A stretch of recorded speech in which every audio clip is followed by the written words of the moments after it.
हो जिससे तुम किसी भी इंसान का माइंड पढ़ सको, उनके इमोशंस, उनकी सोच, उनका डिसीजन, सब कुछ अपने कंट्रोल में ले सको। बॉस हो या दोस्त, स्ट्रेंजर हो या क्रश, सबको अपने इशारों पर नचा सको। ये कोई मैजिक नहीं है, ये है साइकोलॉजी, प्योर साइकोलॉजी, जिसे दुनिया के मैनिपुलेटर, लीडर्स और इन्फ्लुएंसर्स इस्तेमाल करते हैं लोगों को कंट्रोल करने के लिए बिना उन्हें पता चले। और आज इस वीडियो में तुम सीखने वाले हो साइकोलॉजी के उन डार्क टूल्स को जो तुम्हें एक ऑर्डिनरी इंसान से एक मास्टर इन्फ्लुएंसर बना देंगे। पर एक वार्निंग है, ये सिर्फ एजुकेशनल पर्पस के लिए है, इसका गलत इस्तेमाल मत करना, क्योंकि इस वीडियो को पूरा देखने के बाद तुम दुनिया को वैसे नहीं देखोगे जैसे अभी देखते हो।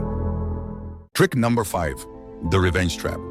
इंसान वही चाहता है जिसे करने से उसे मना किया जाए। ये एक सिंपल ट्रूथ है और इसी ट्रूथ का इस्तेमाल करके तुम किसी को भी अपने इशारे पर चला सकते हो बिना फोर्स किए। तुम भी कर सकते हो अगर तुम रिवर्स ट्रैप को समझ गए। लेकिन ये काम करता कैसे है? सोचो, अगर किसी से कहा जाए पीछे मुड़कर मत देखना, तो उसका मन सबसे पहले वही करेगा, पीछे देखने का। ऐसे ही अगर आपको कहा जाए कि इस वीडियो को मत देखना, तो आपका मन एक बार जरूर करेगा उस वीडियो को देखने का और आप क्लिक कर दोगे। यही होता है रिवर्स ट्रैप, ऐसा माइंड गेम जिसमें तुम कुछ कहते नहीं हो डायरेक्टली, लेकिन सामने वाला वही करता है जो तुम चाहते हो। एग्जाम्पल, तुम चाहते हो कि कोई दोस्त तुम्हारा काम करे। अगर सीधा जाकर बोल दोगे भाई ये काम कर देना, तो शायद वो अवॉइड करे या मना कर दे। लेकिन अगर तुम ये बोलो एक काम था पर छोड़ो, मुश्किल है, लगता नहीं तू कर पाएगा, तो उसका ईगो हर्ट होता है और वो तुरंत प्रूव करने लगता है मैं कर सकता हूँ। ये एक माइंड हैक है। तुमने कहा नहीं कर, तुमने कहा मत कर और उसने कर दिया। ये ट्रिक पावरफुल है, डेंजरस भी, और कई बार तो सामने वाले को पता भी नहीं चलता कि उनका डिसीजन उनका था ही नहीं। उस इंपल्स को कंट्रोल करो और तुम बन जाओगे इस गेम के असली master. Trick number 4, master of choice.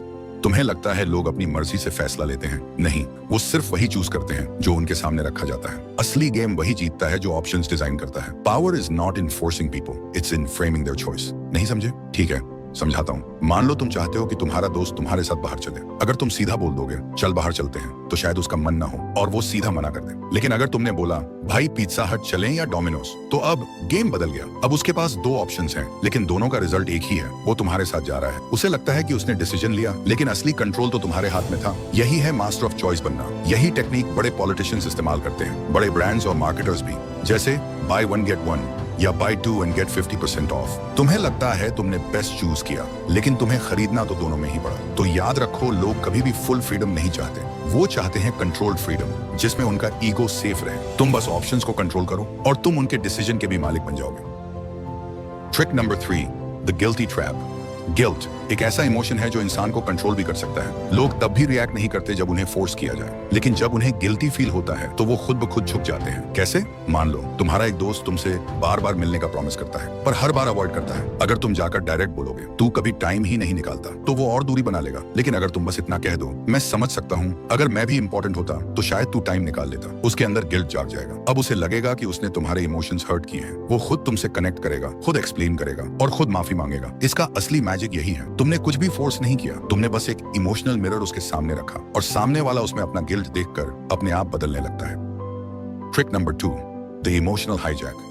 इंसान ज्यादातर डिसीजन लॉजिक से नहीं, इमोशन से लेता है, और जिसने किसी के इमोशंस पर कब्जा कर लिया उसने उसके दिमाग का रिमोट कंट्रोल ले लिया। यही होता है द इमोशनल हाईजैक। एक ऐसा साइकोलॉजिकल मोमेंट जब कोई शॉक, गिल्ट, प्यार या डर के असर में होता है, तो वो डिसीजन उस मोमेंट की फीलिंग के बेस पर लेता है, ना कि रियलिटी के बेस पर। पॉलिटिशियंस जब स्पीच देते हैं तो वो फैक्ट्स नहीं बताते, वो फीलिंग्स जगाते हैं, डर, गुस्सा या गर्व। और जब तुम उनके इमोशन से जुड़ जाते हो तो तुम्हारा वोट उनके फेवर में चला जाता है। इसे कहते हैं इमोशनल हाईजैक करना। 1 सेकंड के इमोशन में इंसान वो फैसला ले लेता है जिसका रिग्रेट उसे बाद में होता है, लेकिन तब तक गेम खत्म हो चुका होता है। तो अगर तुम्हें किसी का दिमाग कंट्रोल करना है, पहले उसका इमोशन कंट्रोल करो। लोग ये नहीं याद रखते कि किसने उन्हें क्या लॉजिक दिया, वो ये याद रखते हैं कि किसने उन्हें कैसा फील करवाया। Trick number 1, the power of silence.